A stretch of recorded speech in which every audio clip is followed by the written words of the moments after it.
इन दिनों social media पर एक नाम खूब चर्चा में है, वह है गौतम अडानी का। और हो भी क्यों ना, संसद से लेकर रोड तक हर व्यक्ति दिन भर में एक बार इस व्यक्ति का नाम सुन ही लेता है। बीजेपी सरकार हो या विपक्ष, कोई न कोई इस व्यक्ति का नाम लेता रहता है। राहुल गांधी ने तो ये तक कह दिया कि मोदी असली राजा है ही नहीं, राज तो अडानी कर रहे हैं।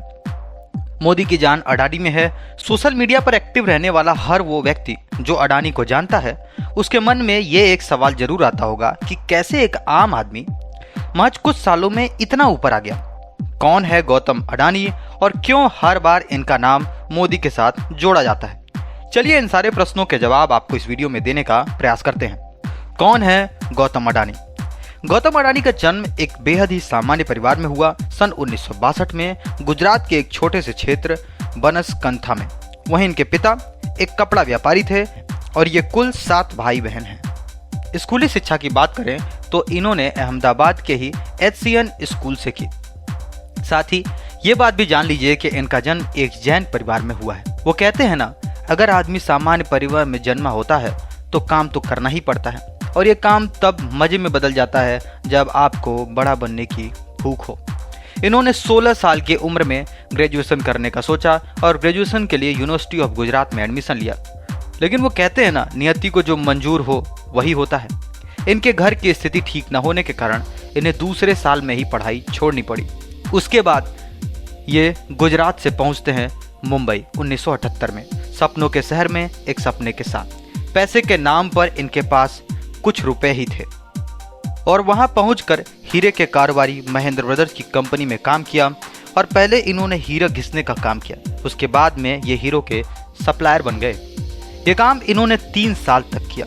1981 में इनके भाई मनसुख भाई अडानी ने एक प्लास्टिक की कंपनी को स्टार्ट किया और इसमें ही अपने भाई का साथ देने के लिए 1981 में ये वापस अहमदाबाद आ गए।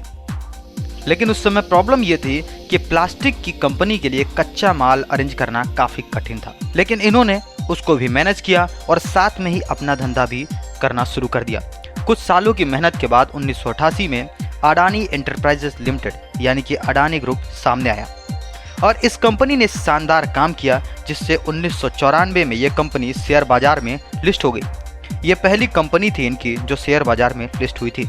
इसके बाद इनको क्या पता था कि इससे भी बड़ी खुशखबरी, इससे भी बड़ा काम इनका इंतजार कर रहा है। ऐसा हम इसलिए बोल रहे हैं क्योंकि उस समय के गुजरात के मुख्यमंत्री केशुभाई पटेल पोर्ट डेवलपमेंट के लिए एक प्राइवेट कंपनी ढूंढ रहे थे और इसी अपॉर्चुनिटी का फायदा उठाकर अडानी ने गुजरात के मुंद्रा पोर्ट को लेने की कोशिश की और ये पोर्ट इनको मिल गया। फिर ये आगे बढ़े और 1998 में इन्होंने अडानी पोर्ट एंड लॉजिस्टिक की शुरुआत की। वहीं आप ये भी जान लीजिए कि ये मुंद्रा पोर्ट भारत का सबसे बड़ा पोर्ट है और अडानी पोर्ट भारत की सबसे बड़ी पोर्ट कंपनी है। इतना ही नहीं, महाराष्ट्र, गोवा, केरला, तमिलनाडु, आंध्र प्रदेश, उड़ीसा, ये जितने भी समुद्र के किनारे के राज्य हैं उनमें 13 डोमेस्टिक पोर्ट हैं, वो भी अडानी के। यहाँ तक तो सब ठीक चल रहा था। अडानी ग्रुप कई सेक्टर्स में घुसने का सोच रहे थे, लेकिन 1998 में एक बहुत बड़ी घटना घटी जब गौतम अडानी को बंदूक की नोक पर किडनैप कर लिया गया। दिन था 1 जनवरी 1998 का, जब वो और उनके एक दोस्त दोनों अहमदाबाद के क्लब कर्नावती क्लब गए थे और वहां से लौटते वक्त इन्हें किडनैप कर लिया गया। बताया जाता है कि इन्हें अंडरवर्ल्ड डॉन फैजुल रहमान ने किडनैप किया था। खैर ये बच गए, जबकि इसमें इनसे 11 करोड़ की फिरौती मांगी गई थी। वहीं आप जो ये फॉर्चून का तेल यूज करते हैं या चावल या जो भी, ये सब अडानी की ही कंपनी है, जिसकी शुरुआत इन्होंने विल्मर के साथ मिलकर की थी। विल्मर भी एक कंपनी है। लेकिन फिर 2008 में दिन आया 26 नवंबर का, जब मुंबई के ताज होटल में आतंकी हमला हुआ। तब ये उसी ताज होटल के अंदर थे। ये उस रात वेदरक्राफ्ट रेस्टोरेंट में दुबई पोर्ट के CEO मोहम्मद सिराज से मिलने गए थे और तभी उन्होंने देखा कि आतंकवादी हमला कर रहे हैं और अंधाधुंध गोलियां चला रहे हैं। अब चूंकि ये ऊपर के फ्लोर पर थे तो ये देख पा रहे थे कि नीचे क्या हो रहा है। वहां से निकलने के बाद जब वो अहमदाबाद पहुंचे तब उन्होंने कहा, मैंने महज 15 फुट की दूरी से मौत को देखा है। इसके बाद उन्होंने बिजली उत्पादन का काम किया और राज्यों को बिजली सप्लाई करने लगे। अब इतनी बिजली सप्लाई करने के लिए उतनी ही मात्रा में बिजली का उत्पादन होना भी जरूरी था, जिसके लिए काफ़ी कोयले की जरूरत थी, तभी इतनी बिजली का उत्पादन हो पाता। जिस वजह से इन्होंने 2010 में इंडोनेशिया में कोयले का कारोबार शुरू किया और फॉर्चून इंडिया मैगजीन की बात माने तो इन्होंने लिंक एनर्जी से 12,147 करोड़ में कोयले की खदान खरीदी। यहाँ से लगभग हर साल 60 मिलियन टन कोयला पैदा हो सकता था। इसके बाद इन्होंने ऑस्ट्रेलिया के अबॉर्ड पॉइंट कोल टर्मिनल को भी 2011 में खरीद लिया। 2014 में इनके साम्राज्य की कीमत थी $10 मिलियन, यानी कि 10 अरब डॉलर। इसके बाद ये नेचुरल गैस के काम में भी घुसे और 2017 में इन्होंने सोलर पैनल भी बनाना शुरू कर दिया। इसके बाद ये हवाई अड्डों पर भी ध्यान देने लगे और 2019 में इन्होंने जयपुर, लखनऊ, गुवाहाटी, अहमदाबाद, बेंगलुरु, तिरुवनंतपुरम के हवाई अड्डों के रेनोवेशन और ऑपरेशन का काम अपने हाथ में ले लिया। फिर साल आता है 2022 का, जब इन्होंने हर अमीर को पीछे छोड़ने में देर न लगाई।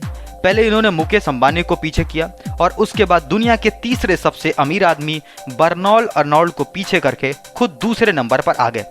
इस टाइम इनकी नेटवर्थ 154.7 अरब डॉलर थी, जबकि अब इनकी वेल्थ में काफी कमी आ गई है, जो अब सिर्फ 51.49 बिलियन डॉलर या ऐसे कहें कि 51.49 अरब डॉलर रह गई है। इन्होंने अपने काम mines, ports, power plants, airports, data center, diffuse sector सब तरफ फैला रखा है। लेकिन हिंडनबर्ग की एक रिपोर्ट ने इनके साम्राज्य को काफी नीचे ढकेल दिया है। फिलहाल आपको यह बात भी जान लेना चाहिए कि गौतम अडानी कई जगह पर चैरिटी भी करते रहते हैं, चैरिटी ट्रस्ट भी चलाते हैं। धन्यवाद। फिलहाल इस वीडियो में इतना ही। वीडियो अच्छी लगी हो तो वीडियो को लाइक करें, चैनल को सब्सक्राइब करें।